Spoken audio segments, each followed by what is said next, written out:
Welcome to the Slop Temple. We pray this video helps. You start by selecting the cells that contain hyperlinks.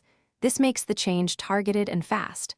Once selected, make sure hyperlinks are actual links, not plain text. If they are plain, convert with hyperlink or text to columns. Now open Home, choose Conditional Formatting and click New Rule. This is where you define the highlight logic. You do this so Excel applies a visual style automatically, minimizing manual edits and ensuring new links in the range get highlighted. You now create a formula-based rule so Excel can test each cell for a link. Use a formula to determine which cells to format, then enter a detection formula like equals isNumber search. HTTP A1 or equals left, A1 7 equals HTTP / adjusting A1 to the top left of your selection.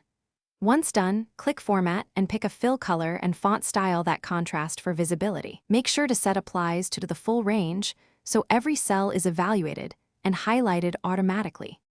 You finish by applying the rule and testing with a few sample links to confirm behavior. If some links don't highlight, go to Conditional Formatting, manage rules to edit the applies to range, adjust the formula reference, or change formatting. Make sure cells are recognized as text or links and that your formula uses relative reference, A1, for the top left cell. Troubleshooting tip: if nothing highlights, convert numbers or error cells to text and verify there are no stray spaces.